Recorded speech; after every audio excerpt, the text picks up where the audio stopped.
Hello YouTube, Goddard Radio Moscow here again with another beer review for you, as is usual. For this one we're going to go back to Brewdog and we're going to continue on with the IPA Is Dead 2014 range, which is a series of single hop IPAs. The idea being that you can taste what all the different hops can contribute to the flavour of the beer. So today we're going to have a taste of the Amarillo one, which is an American hop. The other ones in this series, the one I reviewed for you yesterday was Kohatu from New Zealand, and the other ones in this series are Comet and Experimental 366, and they'll be reviewed over the next 2 days for you. But as is usual with my beer reviews, I'll take you through a very short history of Brewdog. Very short, because I've done a number of these beer reviews for you already, so check those out. The link's in the video description for you below, and subscribe to the channel if you want to see a lot of other Brewdog beer reviews. There will be quite a few of these over the next little while, but as always, if you are simply just interested in the tasting, fast forward a few minutes in and you will get there, and as always the Brewery website is there for you to check out as well. So Brewdog are quite a new Scottish brewery. They were founded back in 2007 by two guys, James Watt and Martin Dickey. Originally they were based in Fraserburgh in the very northeast corner of Scotland, but they have since moved to the town of Ellon, which is about 20 miles or so to the north of the city of Aberdeen on the east coast of Scotland. But these guys are pretty much the flag carriers of Scottish craft brewing these days. Any type of beer you can think about, they will have done it at some point in their history. They have a very small sort of core range, but most of their beers are brewed in a sort of one-off or a kind of irregular fashion, and that's the only downside to this brewery. They produce some really terrific beer, but you will only get to taste it once, so you need to really keep up with this brewery if you want to taste their beer. They're also very famous for their strong beer, of course. You might have heard of a few of those. They held the title of World's Strongest Beer on a number of occasions, and they're also well known these days because of their quite extensive chain of brew pubs. Pretty much every major city in England and in Scotland has one of these now. They're expanding throughout the world. They've got two in Sweden, Stockholm and Gothenburg, Firenze in Italy as well, Roppongi in Tokyo in Japan, and also Sao Paulo in Brazil, and they will be expanding to Paris, Brussels, Berlin, and they also have plans to expand out to the US, Canada, Australia and New Zealand, so keep an eye on them for that. And you can also buy into this brewery as well. In exchange for your sort of purchasing of shares, you can get an unlimited discount, if you like, or a discount in perpetuity for the brew shop and for in the brew pubs as well. So check that out and you can go and do that. That's the Equity for Punk scheme. But these guys are a very interesting brewery because of their sort of kind of rise to fame, if you like. And the beer that they produce is excellent. So check out Brewdog if you do if you haven't happened to have missed out on this already. I'm not sure how you would though, because pretty much a very huge brewery these days. But to tell you a little bit about the actual hop that goes into this beer before we get on to the tasting. This guy, all of the beers in this series, incidentally, are single hop IPAs. I believe in the 2013 range these were all 6.7% IPAs, but this year they've amped it up to be 7.2. They all use the same base beer and then they're single hopped at the end of the brew with their various hops that they use in these. The malt base on all of these beers is Maris Otter, Crystal Malt and Caramel, so you have the same base beer just with a different hop. But to tell you about the Amarillo hop itself, these guys originate from the US and they have quite a high alpha acid content as well as a high myrrhine oil content, and this can be used to kind of attribute the typical flavours you'll get from this beer, or this hop rather, which is orange and grapefruit. But you can get a bit of a metallic taste with the Amarillo hop if you do use it in abundance. A lot of people have said this is a super Cascade hop, if you like. Cascade, of course, is very well known for its sort of grapefruit flavours, but I've seen this hop being described as the Super Cascade. So I'll just bring up the camera and let you have a little quick look at the artwork on this one. It's the standard Brewdog label, but they have changed their labels very recently. As I said, I was a little bit disappointed about that, but as long as the beer is the same, it shouldn't matter too much. It's the standard Brewdog artwork. You've got it in the centre of the bottle here instead of on the left, which is usually what they do with their normal ones, but this is the standard thing for the 4-pack to have it in the middle. I'll just read out the little blog, as I always like to do with these. It says, at Brewdog we are insanely passionate about hats, rock and roll, penguins, avoiding ghosts and hops. We bloody love hops. We felt that it was time hops went solo and got their own primetime show. IPA Is Dead showcases 4 killer hop varieties to create 4 radically different single hop IPAs.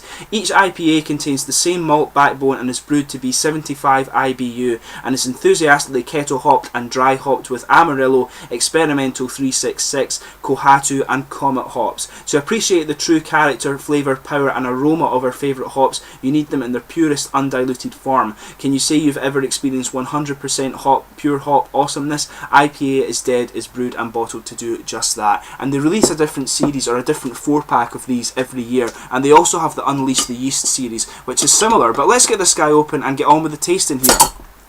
So you can see a nice little smoky opening there, so we'll get it out and into the glass.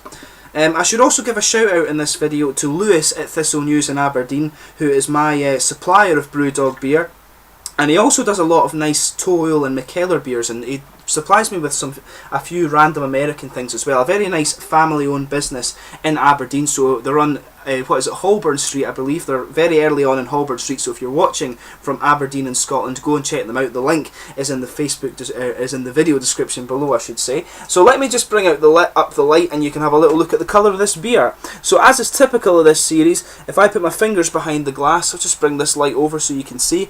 It's a nice kind of opaque bright orange amber colour. There's a frothy white head which is just about half a finger, and that'll soon fade away to just be a very kind of thin foamy layer. There's just a little bit of visible carbonation, some very very small bubbles crawling up the edge of the glass there, but that's the typical thing of this series. All the beers in this one kind of look very very similar, but they do taste quite different. So let's give it a shuggle and see how we get on with the aroma here.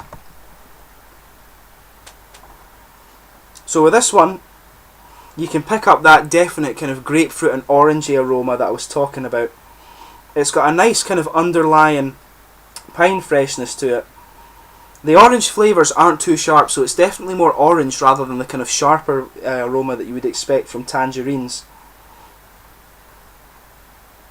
But on the sugarling you can get a nice kind of, it's almost, the caramel in this one comes out a little bit darker, so that must be due to the hops there. But it's got quite a kind of darker sort of grassy aroma to it as well. Maybe just a little bit of biscuity malt in there too. But the caramel to me does smell a bit darker, but it's got a lot of kind of dark grassy character and quite a bit of resinous pine character as well. Some of the kind of typical piney needles that you expect from a sort of paleo beer, or the American style paleo beer. But a lot of grapefruit and orange in there, and that's what you expect from this hop. I'm not picking up any kind of metallic aromas from this one, which can sometimes come out. But let's give it a taste and see how we get on here.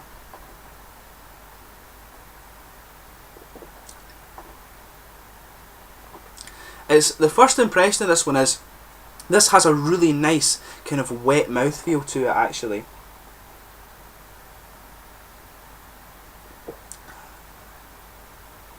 Just at the start, at the front of the tongue, the flavour, the kind of grapefruit flavour rolls from the back and gives you this nice little, almost sour kind of quality, almost sour kind of bitter quality.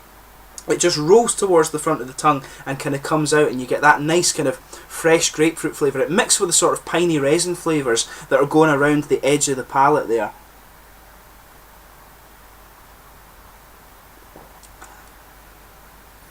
But just at the back of the tongue, at the sides, you're starting to get this, you're getting that nice kind of sweet orangey flavour coming out. It's not too sharp actually, like I say.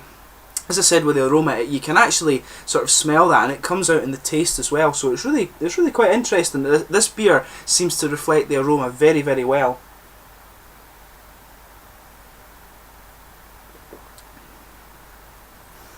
I should point out with this hop though that it's not, much like the way the Kohatu was, it's not a very punchy hop. It almost seems as if it's one that you would use with another kind of much sharper hop actually, to bring out a little, to kind of make the fruit flavours a little bit more complex actually.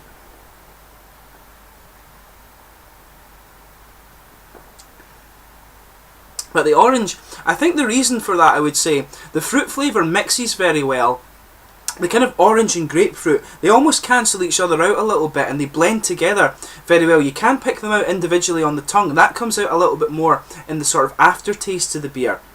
But when you're actually taking it in, it does blend together very well, and neither really has too much prominence in the flavour. So it's very interesting in that regard.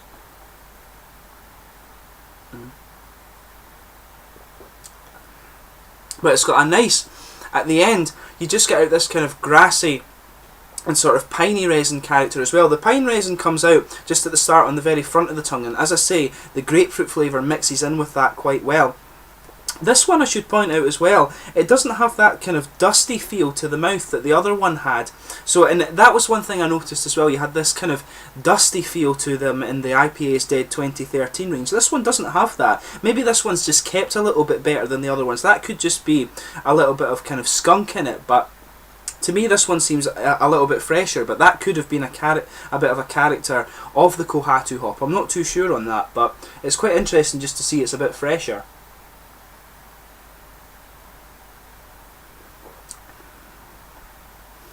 But underlying that, you've got a nice kind of sweet caramel malt base that just comes out right at the back in the centre of the tongue. It's really, really nice actually. This one blends together very well, and I can see that this, as I say, rather than being too punchy a hop, the kind of orange and grapefruit flavours blend together very well. And I could see this being used as one that you would make the fruit flavours a little bit more complex. You'd have a bit more of a punchy one, and then you would have this one backing it up a little bit.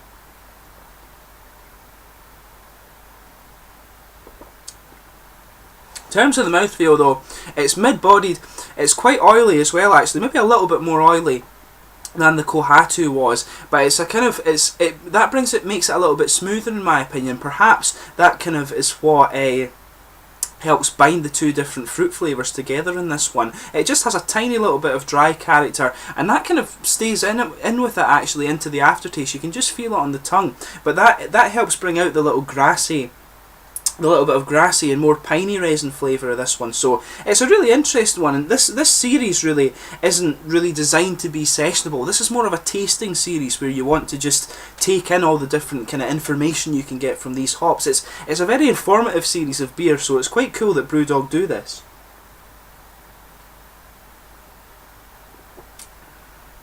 But yeah, I mean, overall, this one is a nice fruity hop. As I say, I can see this being used more to make the fruit flavours complex, but this one is definitely an interesting beer to try. I'm not sure how easy you'll find it to come across the sort of 4-pack of these beers anymore, but if you do, really give it a go and try and buy it every year, and you will get to taste what all these different hops are like, and hopefully my videos can kind of give you some idea of that as well. It's really interesting to be able to go and read a little bit about each individual hop, and you know, maybe I'll get into brewing one of these days and I'll look back over these videos and kind of see what I learned from actually doing these ones again.